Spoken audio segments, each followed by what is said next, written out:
italiano que lo querían matar por haber dicho que la tierra era redonda. Américo Gallego. Entonces, resulta que la Biblia sí lo declara, mucho antes. A Colón, cuando lo mandaron a América, le habían dicho que cuidado porque los barcos se iban a ir a un abismo, porque pensaban que la tierra era como una mesa y que terminaba y se iba a hundir. Pero no, Isaías ya dijo, Él mora sobre el círculo de la tierra. Él extiende los cielos como una cortina. Los científicos ahora han descubierto que nuestra galaxia no es la única, obviamente, pero ellos pensaban que había un límite, por decir así, que había un límite en el espacio. Y ahora han llegado a la conclusión de que el espacio se expande. Hay una teoría que se llama así, la expansión del universo. Los cielos se extienden como una cortina, dice Isaías. Se despliega como una tienda para morar. Ahora, eso es en lo científico, pero te voy a hablar más de lo humano, lo personal. ¿Cómo reacciona la gente a la Biblia? Cuando usted le habla a alguien de la Biblia, ¿nota un cambio en la expresión facial? ¿Nota un cambio en la reacción? Usted le puede hablar de política, de deportes, de otras cosas, del clima, de lo que sea a alguien, pero tarda usted en decirle algo de la Biblia y va a haber una reacción. Algunos buena reacción, algunos no buena reacción. Porque la Biblia es un libro que va a impactar de alguna manera. Genera una inquietud natural a quienes lo escuchan. La Biblia dice que los demonios le temen a la Biblia, a la palabra de Dios. Ella nos da testimonio de que Jesús reprendía, echaba fuera a los demonios con la palabra, con la Biblia. Isaías 14 es un pasaje donde habla de los demonios, como caíste del cielo, oh lucero, hijo de la mañana, tú que decías, etcétera. Declara Isaías 14. Yo recuerdo una ocasión que estábamos mi esposa y yo orando por una joven endemoniada, poseída de demonios. Estaba echando maldiciones, estaba echando espuma por la boca, estaba hablando en plural y nos decía, somos muchos y no nos vamos a ir. Abrí mi Biblia, leí Isaías 14 y empezó a gritar y se fueron los demonios y fue libre. Porque la palabra, no José Matamoros ni Teresa Matamoros, la palabra es irresistible para los demonios. Los escépticos la han atacado también sin éxito. Hubo uno muy famoso, Jean-Pierre Voltaire, un francés. Este francés, Voltaire, le hizo un reto a la Biblia. Dijo, yo voy a encargarme de desacreditar la Biblia. De aquí a 20 años, la Biblia nadie va a creer en ella. Y empezó a escribir artículos contrarios a la Biblia en Europa en ese tiempo. Un día se murió Jean-Pierre Voltaire. Y cuando estaba agonizando y muriéndose, gritaba, Galileo, Galileo, me voy a tu infierno. La casa que usaba él, la casa donde él vivía, la compró las sociedades bíblicas de Europa. Y la convirtieron en una bodega de distribuir Biblias. Cachetada a este incrédulo que había dicho que la Biblia se acabaría en 20 años. Han pasado muchos años y la Biblia no se ha terminado. Sigue siendo el libro más leído de toda la historia por la humanidad. El enemigo ha tratado de tirar ahí otros para hacerle competencia, pero cuando tú los lees te das cuenta que es pura basura. Anda uno ahí que dicen que se ha vendido muchísimo, los de Harry Potter. Y no se lo digo para que los lean ni para que los compren, no les ayude a hacerles publicidad, por favor. Está lleno de misticismo, de magia, de cosas ocultistas, no tiene que ver con el cristianismo, no tiene que ver con la fe en Dios. Pero sin embargo se ha hecho muy popular, lo han vendido mucho. Con todo y eso, no alcanza a la lectura que tiene la Biblia, no alcanza al poder que tiene la Biblia sobre todo. Porque uno te puede embelezar con ideas fascinantes, un libro por ahí, Novelas o lo que tú quieras te pueden fascinar, pero no te van a cambiar el corazón, no te van a cambiar tu vida, no van a llenar el vacío que hay dentro de ti. Por eso, los creyentes la aman y se deleitan en ella. ¿Usted la ama, la palabra de Dios? ¿Se deleita en la palabra de Dios? Dice esta frase que me gustó mucho: léela para ser sabio, créela para ser salvo, practícala para ser santo. Y nosotros como iglesia, la iglesia del Nazareno enfatiza mucho la doctrina de la santidad. Y no hay santidad sin escudriñar la palabra de Dios, sin creerla, leerla. Es decir, ella te va a provocar buscar santidad. ¿Sabes por qué? Porque entre más tú te acerques a la Biblia, más te alejas del pecado. Si tú te alejas de la Biblia, te acercas al pecado. Pero si tú te acercas a la Biblia, te alejas del pecado. Inevitablemente te va a causar ese efecto. Lo hizo conmigo. Por eso te doy testimonio de eso. Por eso le llamamos también el pan diario. ¿Por qué le llamamos el pan diario? Bueno, porque Jesús en Mateo 4:4 declaró lo siguiente. Mateo 4:4 dice: escrito está, no solo de pan vive el hombre, sino de toda palabra que sale de la boca de Dios. Eso tiene que ver con lo que dice Deuteronomio 8:3, porque Jesús estaba también declarando lo que dice la Biblia en el Antiguo Testamento, y ahí en Deuteronomio 8:3 dice: y te afligió, y te hizo tener hambre, y te sustentó con maná, comida que no conocías tú, ni tus padres la habían conocido, para hacerte saber que no solo de pan vivirá el hombre, mas de todo lo que sale de la boca de Jehová vivirá el hombre. Qué lindo eso. Sí, si va a aplaudir, hágalo bien. Si va a aplaudir, hágalo para Él. Aleluya. Entonces, viendo esa correlación que hay, ese paralelismo entre lo que dijo Jesús y lo que dice Moisés también, nos damos cuenta que coinciden en un principio. Ella es alimento para el alma. Coinciden en eso. No solo de pan. Israel les dice en Deuteronomio: ustedes tuvieron hambre, supieron lo que es tener hambre. Cuando alguien sabe lo que es tener hambre, aprecia un bocado de comida, ¿verdad? Lo aprecia. Cuando alguien nunca ha pasado hambre, pues se le hace cualquier cosa, tirar y botar la comida. Pero el que ha tenido hambre aprecia la comida. Y dice que Dios les dio maná, una comida que no conocían. Ese es un pan especial que vino del cielo milagrosamente cuando andaban en el desierto. Créame que en ninguna panadería va a encontrar eso. Era un milagro. Como les dijo, algo que no conocieron. Ni tú ni tus padres lo habían conocido, dice. Pero era una lección también. Dios no solo quería demostrarles el poder que Él tiene mandando ese pan del cielo. También Él quería hacerles reconocer que ellos eran insuficientes sin Dios. ¿De quién dependes tú? ¿De quién dependes vos para el pan en tu casa? ¿Lo reconoces a Él como el proveedor? El que te da lo suficiente. El pan representa lo básico de la comida diaria.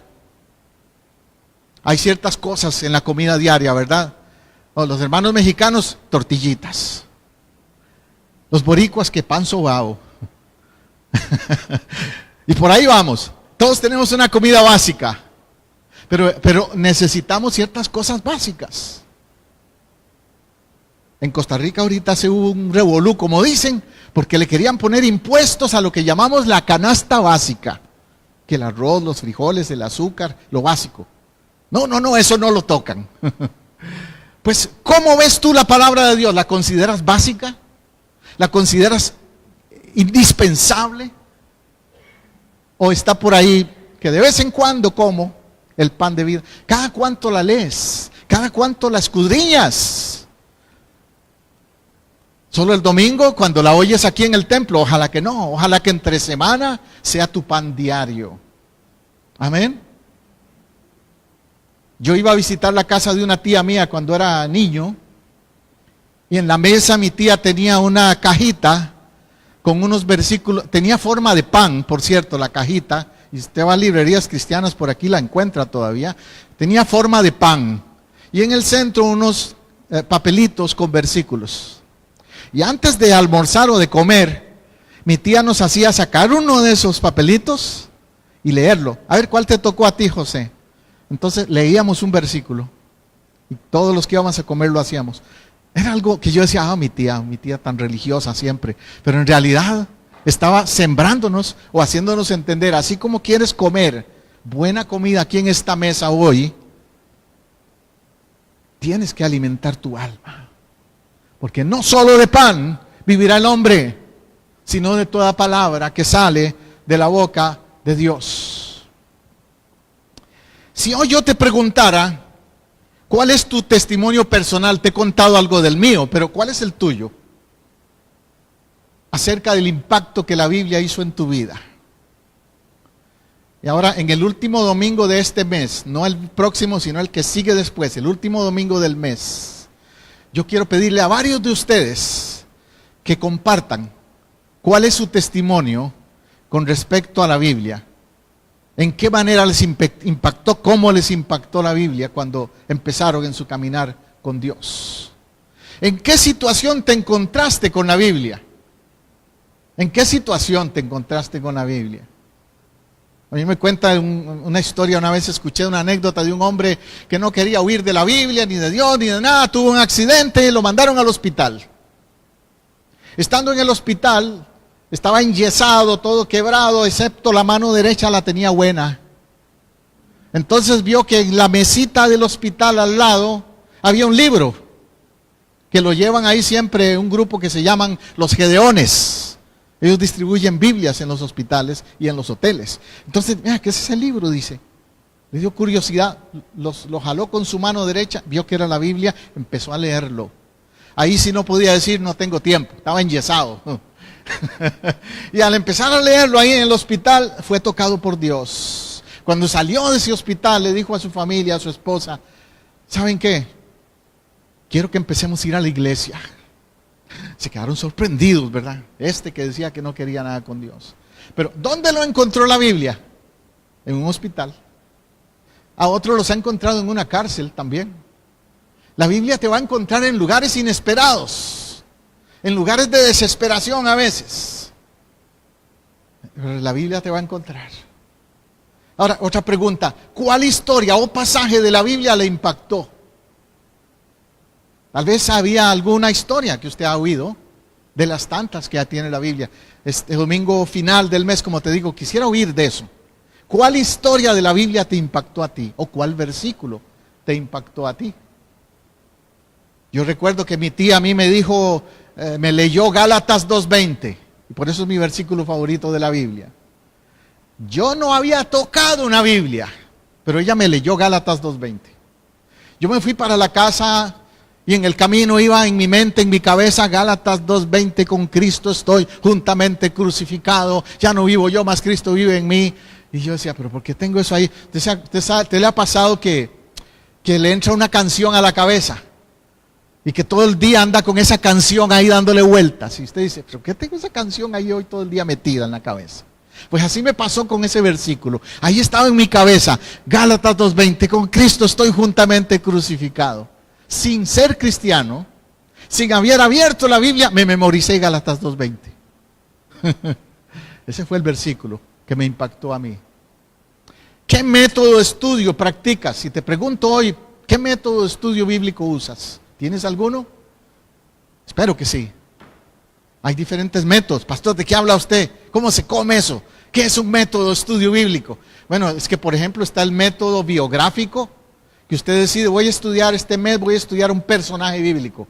Voy a estudiar a Moisés. Voy a estudiar a Jonás, voy a estudiar a Pablo. Entonces usted se pone a estudiar todo lo que tenga que ver con Pablo, con su vida, con su testimonio. Eso es un método biográfico. O usted puede estudiar la Biblia por temas. Usted dice, yo quiero aprender acerca del cielo. Voy a estudiar todo lo que tenga que ver con el cielo. Y coge su Biblia, busca la concordancia, chequea, mira todos los versículos que tengan que ver con el cielo y hace un estudio del tema del cielo. Entonces hay diferentes métodos. Otros dicen, no, yo voy a estudiar la Biblia libro por libro. Voy a coger el libro de Proverbios, que lo estoy haciendo con mis nietos, por cierto. Estoy estudiando con ellos el libro de Proverbios. O el libro de los Salmos, o cualquier otro libro. Pero usted dice, me voy a meter en este libro, voy a aprender todo lo que este libro dice para mi vida. Va a ser mi devocional. Espero que tengas un método así. La otra pregunta es, ¿lo compartes en familia? ¿En interacción con amigos? ¿Haces lo que hacía mi tía en familia, de ponernos a leer un versículo? ¿Lo haces con tus hijos, con tu cónyuge? Si no es cristiano o cristiana tu cónyuge, por lo menos le va a impactar que te vea haciéndolo, que te vea leyendo la Biblia, que te vea citando la Biblia. ¿Está la Biblia en tu celular? ¿En tus redes sociales? ¿Aparecen textos de la Biblia en tu Facebook, en tu Instagram, en tu WhatsApp personal cuando lo compartes? No escuché muchos amén, pero espero que sí también. Que ese perfil de Facebook o de cualquier red social también refleje que eres un creyente en la Biblia. Postea otras cosas, está bien, pero que incluya que otros sepan, que no te avergüenza dejarle saber a otros de que la palabra de Dios, la Biblia, es tu libro, es tu libro, es tu libro. El último domingo del mes, hoy no lo pido porque no se los había avisado, pero el último domingo de este mes, yo quiero que todos traigan una Biblia como esta. No la del celular, una así, de papel, como decimos. Que todos traigan una Biblia, jóvenes y adultos, todos. Porque vamos a hacer una actividad con eso. Se lo anticipo. Para que la vaya preparando, esa Biblia. Bueno, con eso le estoy animando y retando. Eso se aplica a lo que dice Primera de Pedro 2:2. Deseen con ansias la leche pura de la palabra como niños recién nacidos. Así por medio de ella crecerán para su salvación. ¿Usted se ha puesto a pensar en eso? Que el apóstol Pedro dice ahí que deseemos la palabra de Dios como un recién nacido desea la leche. Usted ha oído un recién nacido cuando quiere leche, ¿verdad? Especialmente las mamás. A cualquier hora. Ellos no tienen hora. Y se dejan oír, ¿verdad que sí? Dejan saber que quieren leche con su llanto. ¿Y tú? ¿Y vos? ¿Cómo deseas la Biblia? ¿La deseas como un bebé que quiere leche? ¿Como un niño recién nacido? Dice que por medio de ella vas a crecer en tu salvación. ¿Qué pasa si a un niño recién nacido le niegas la leche? Se va a desnutrir, va a crecer flaquito, le va a dar enfermedades, su sistema defensivo se va a dañar, etcétera, etcétera. No hacemos eso con un niño. Entonces, ¿por qué nosotros a veces no nos importa desnutrirnos espiritualmente? ¿Por qué nos descuidamos con la nutrición espiritual, que es la palabra de Dios? Sin ella también te vas a hacer un cristiano cacleco, un cristiano flaco en el alma, un cristiano desnutrido, desnutrida. Y no puede ser. Necesitas nutrir tu alma. Salmo 119:16 dice, me deleitaré en tus estatutos y no olvidaré tu palabra. Dos cosas dice David ahí, me deleitaré. Es decir, que David dice, yo no la leo porque ni modo, porque me obligan. No, me deleitaré. La disfruto. ¿Tienes ese sentir también con la palabra de Dios? ¿La disfrutas? No la lees solo porque es una rutina, una cuestión de religión. La gente religiosa puede caer en eso, en hacer cosas, inclusive leer la Biblia por rutina, no por deleite, que es diferente. Cuando es deleite, tú lo quieres hacer sin que te lo digan. Lo buscas. ¿Ves? No olvidaré. La otra cosa es, dice, no olvidaré. Porque un problema es que a veces la leemos, pero nos olvidamos después de lo que ella dice. Tenemos flaca memoria, como dicen, acerca de lo que ella dice. Hacemos cosas que ella nos dijo que no hiciéramos.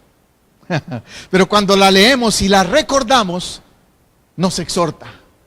Cuando no nos olvidamos de esa palabra es cuando en nuestro diario caminar, ella va a venir a nuestro pensamiento y nos va a exhortar, nos va a decir, ¿te acuerdas lo que leíste en mí?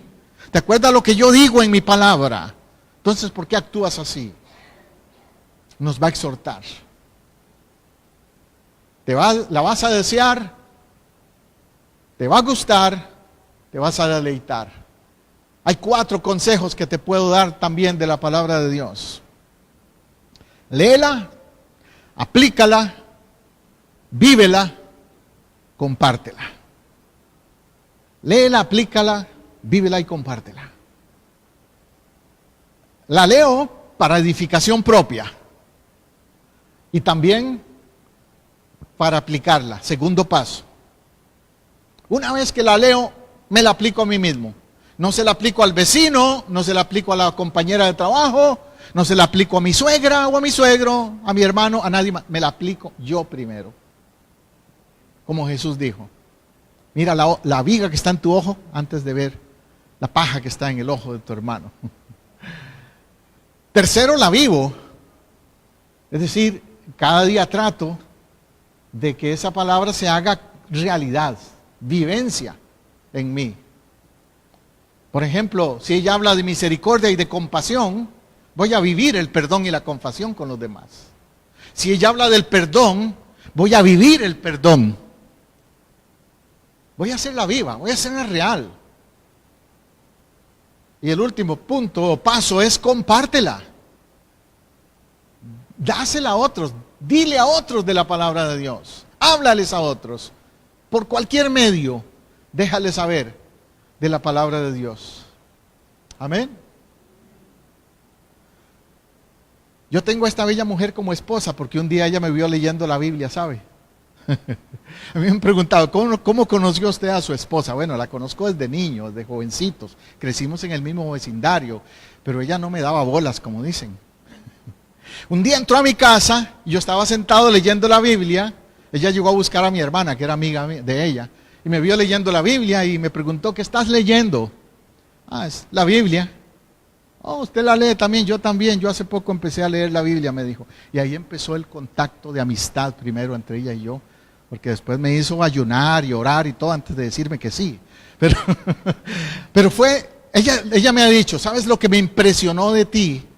Primero, fue verte leyendo la Biblia.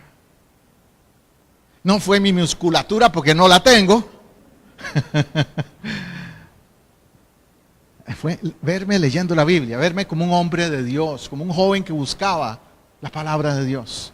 Joven, ¿quieres impresionar a una mujer o a una muchacha? Vuélvete un hombre de la palabra.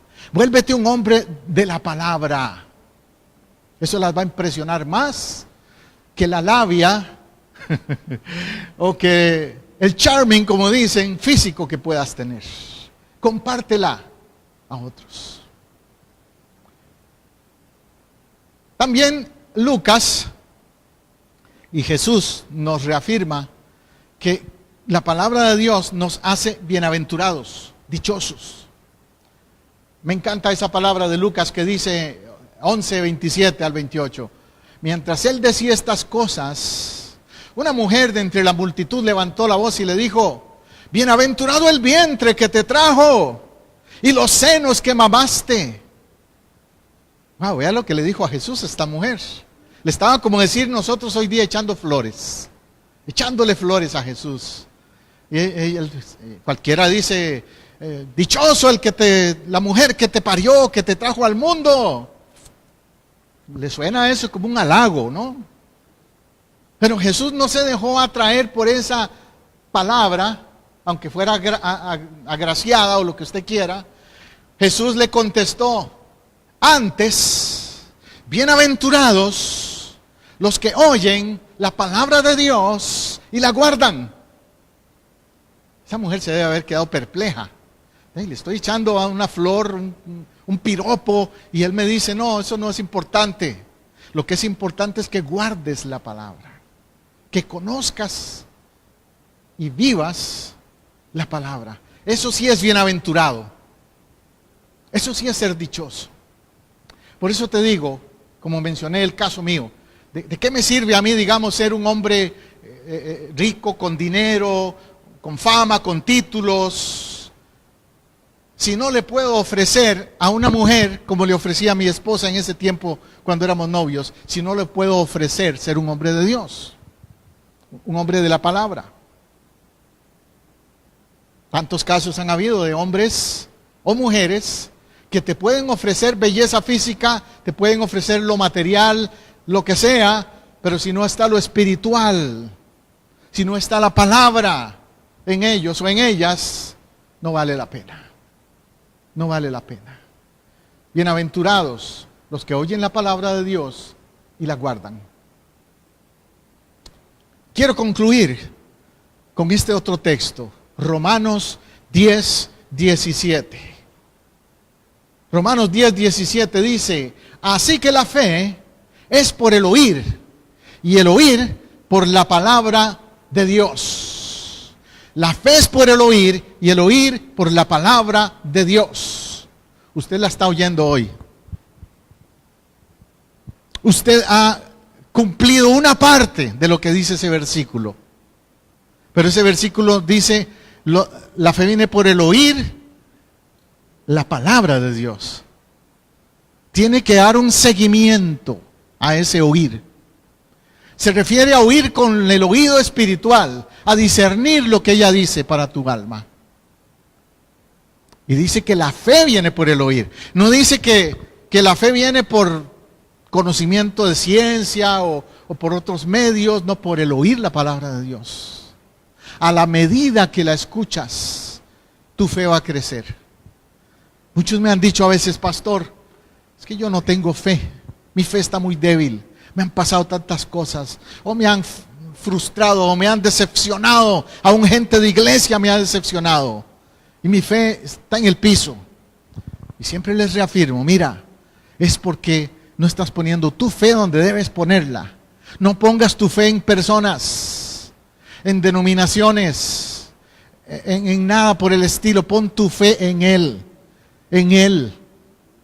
y en su palabra, porque eso es lo que va a hacer que se desate el poder de Dios sobre tu vida. Vamos a orar. Señor, ahora mismo, yo sé que hay personas que han escuchado esta palabra y que esa palabra les ha inquietado, y yo te quiero pedir, Señor, que esa palabra sea efectiva para ellos. Si eres tú sabes. Si eres tú a quien Dios ha hablado hoy, no dejes pasar esta oportunidad de responder a Dios. Lo puedes hacer levantando tu mano aquí si estás en este lugar. Pasando a este altar aquí al frente, lo puedes hacer. Si no te avergüenza hacerlo, pasa. Lo puedes hacer también ahí donde estés, si me estás viendo o escuchando en otros medios. Si puedes también ahí donde estés cerrar los ojos, levantar tu mano y responder a Dios, diciéndole: Señor, he escuchado ese mensaje y sé que es para mí. Sé que esa palabra es para mí.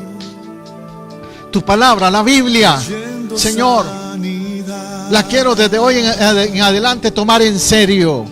Desde hoy en adelante quiero aplicarla, leerla, vivirla, hacerla una palabra real en mi vida. Me arrepiento, Señor, dile, de haberla descuidado o de haberla ignorado antes, porque ahora sé que sin tu palabra estoy vacío, que no solo de pan vive el hombre, sino de todo lo que sale de tu boca, y lo que ha salido de tu boca está allí en tu palabra. Oh Señor, ahora mismo haz tu obra en alguien que la necesita. como tú lo declaras, que tu palabra es viva y eficaz, más cortante que una espada de dos filos. Corta ahora, corta profundo en el alma de alguien que lo necesita. Llega hasta el espíritu. Provoca en este momento arrepentimiento. Provoca en este momento, Señor, quebrantamiento en alguien que lo necesita. Si es usted y usted ha levantado su mano, yo le digo en este momento que la palabra de Dios es promesa fiel. Ahora diga: yo recibo. Declare con su boca: yo recibo esa promesa fiel. Lo que ella dice es para mí. Yo creo en esa palabra.